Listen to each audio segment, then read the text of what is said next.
প্রিয় একাদশ শ্রেণীর ছাত্রছাত্রীরা, আজকে আমি যে বিষয় নিয়ে আলোচনা করব সেটি হচ্ছে তোমাদের কমার্শিয়াল ল এবং অডিটিং সাবজেক্টটি যাদের রয়েছে তাদের জন্য আজকের এই ভিডিওটি অত্যন্ত গুরুত্বপূর্ণ। কারণ আজকের এই ভিডিওতে আমি যে প্রশ্নগুলো নিয়ে আলোচনা করব সেই প্রশ্নগুলো যদি তোমরা ভালো করে পড়ো বা পড়া হয়ে গিয়ে থাকে, তোমরা একবার মিলিয়ে নাও, এই প্রশ্নগুলো যদি করে যাও তাহলে আশা করি তোমাদের কমার্শিয়াল লয়ের পরীক্ষা তোমাদের অনেকটাই ভালো যাবে। যেহেতু এই বছরে তোমাদের কাউন্সিল থেকে কোনো প্রশ্ন হবে না, তোমাদের বিভিন্ন যে স্কুল রয়েছে, যে যে স্কুলের শিক্ষক শিক্ষিকা স্যার ম্যাডাম কোশ্চেন করবেন, তো সেই রেসপেক্টে একটু প্রশ্ন কয়েকটি বেশি করে পড়ে যাওয়া শ্রেয়। কারণ বিভিন্ন স্কুলে বিভিন্ন রকম প্রশ্ন হবে, একটি মাত্র প্রশ্নে কিন্তু সব স্কুলের পরীক্ষা হবে না এবারে, ঠিক আছে? আশা করি তোমরা বিষয়টি জানো। তো এগুলোকে মাথায় রেখেই কিছু যেগুলো গুরুত্বপূর্ণ, যেগুলো যে প্রশ্নগুলো দেওয়া উচিত বা আসা উচিত, সেরকমই প্রশ্ন নিয়ে আলোচনা করছি। তো এই প্রশ্নগুলো তোমরা ভালো করে করো, আশা করি অনেক অনেক উপকার পাবে। তো কমার্সের তোমাদের 12 থেকে ক্লাস শুরু হবে। তোমরা যারা অফলাইনে ক্লাস করতে চাও, তোমাদের খুবই সামান্য রেমুনারেশনের বিনিময় তোমাদের ক্লাস 12-এ পড়ানো হয় অফলাইনে। তোমরা যদি পড়তে চাও, যারা কলকাতার সামনাসামনি থাকো, তারা যদি পড়তে চাও, তারা 7278981430 এই নাম্বারে যোগাযোগ করতে পারো। তো দেখো, আইন কি, আইনের বৈশিষ্ট্যগুলি আলোচনা করো, ভারতীয় বাণিজ্যিক আইনের উৎসগুলি আলোচনা করো, বাণিজ্যিক আইনের পরিধি সংক্ষেপে লেখো, সকল চুক্তি সম্মতি কিন্তু সকল সম্মতি চুক্তি নয়। এই প্রশ্নগুলো 4 অথবা 6 আসতে পারে। তো প্রথম 3টি প্রশ্ন ভালো করে পড়বে, আশা করি একটি 4 নম্বরের প্রশ্ন কমন পাবে। প্রস্তাব ও স্বীকৃতি জ্ঞাপনের উপায়গুলি আলোচনা করো, 4টি স্টার রয়েছে, গুরুত্বপূর্ণ প্রশ্নটি পড়বে। চুক্তির আবশ্যকীয় উপাদানগুলি ব্যাখ্যা করো, চুক্তি ও সম্পত্তির মধ্যে পার্থক্য করো, বল প্রয়োগ এবং অনুচিত প্রভাবের মধ্যে পার্থক্য লেখো, পণ্য বিক্রয় আইনের ক্রেতার অধিকার সমূহ আলোচনা করো, পণ্যের সংজ্ঞা দাও, পণ্য কী কী বিভিন্ন প্রকার হয় বা পণ্যের প্রকারভেদগুলি আলোচনা করো, কোন কোন ক্ষেত্রে একটি মুখ্য শর্ত গৌণ শর্ত হিসাবে গণ্য হতে পারে তা সংক্ষেপে আলোচনা করো, বিক্রয় ও বিক্রয় সম্পত্তির মধ্যে পার্থক্য লেখো, পণ্যের ওপর বিক্রেতার যে সত্ত্ব আছে তার থেকে উন্নততর সত্ত্ব তিনি ক্রেতাকে দিতে পারেন না, এই নিয়মটির 4টি ব্যতিক্রম উল্লেখ করো, প্রতারণা কাকে বলে, প্রতারণার অপরিহার্য উপাদানগুলি আলোচনা করো, প্রতিদান কাকে বলে, এর নিয়মগুলি আলোচনা করো, একটি বৈধ স্বীকৃতির নিয়মাবলী আলোচনা করো,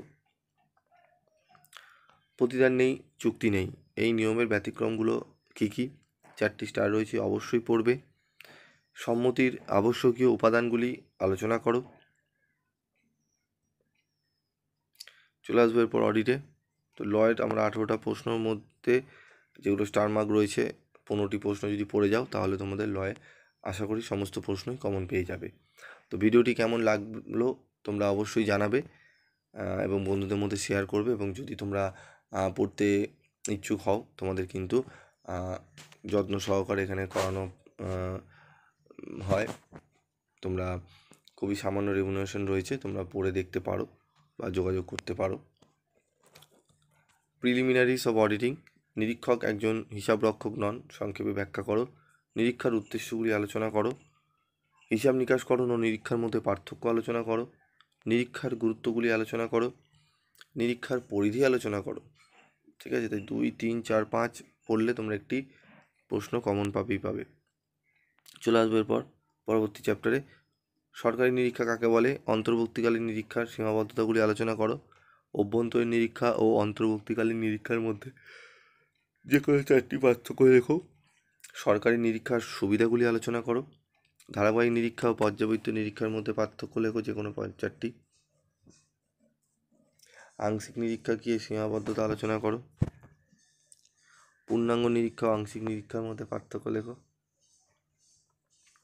বিধিবদ্ধ নিরীক্ষক কি অভ্যন্তরীণ নিরীক্ষার উপর নির্ভর করতে পারেন ব্যাখ্যা করো, ভুল ত্রুটি এবং জাল জুয়াচুরি রোধ সম্পর্কে নিরীক্ষকের কর্তব্য আলোচনা করো, হিসাব নিকাশকরণে বিভিন্ন ধরনের ভুলগুলি ব্যাখ্যা করো, হিসাব নিকাশকরণে ভুল সম্পর্কে নিরীক্ষকের কর্তব্য আলোচনা করো, প্রতারণার অর্থ সকল সময় টাকা বা জিনিসপত্র আত্মসাৎ নয়, আলোচনা করো, পার্থক্য লেখো, ভুল ও জুয়াচুরি, এবং ক আত্মসাৎ ও হিসাবের কারচুপি। 1 অভ্যন্তরীণ নিয়ন্ত্রণ ব্যবস্থা এবং অভ্যন্তরীণ নিবারক ব্যবস্থার মধ্যে পার্থক্য করো। নিরীক্ষার অভ্যন্তরীণ নিয়ন্ত্রণ ব্যবস্থার প্রাসঙ্গিকতা প্রসঙ্গে আলোচনা করো। অভ্যন্তরীণ নিয়ন্ত্রণ ব্যবস্থার বৈশিষ্ট্য এবং সুবিধা অসুবিধা আলোচনা করো। পার্থক্য লেখো অভ্যন্তরীণ নিবারক ব্যবস্থা এবং অভ্যন্তরীণ নিরীক্ষা। তো এই প্রশ্নগুলো তোমরা ভালো করে যেও, আশা করি অনেক অনেক উপকার তোমরা পাবে।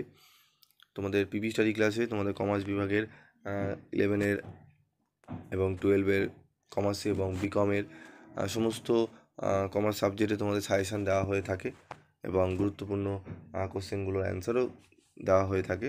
তো তোমরা যারা নতুন তারা চ্যানেলটি সাবস্ক্রাইব করে পাশে থাকা বেল আইকনে ক্লিক করে রেখে দিও, যাতে যখনই আমি তোমাদের জন্য ভিডিও বানাবো তার নোটিফিকেশন তোমরা সহজেই পেয়ে যাবে। আজকের মতো এটুকুই, দেখা হচ্ছে পরবর্তী ভিডিও ক্লাসে।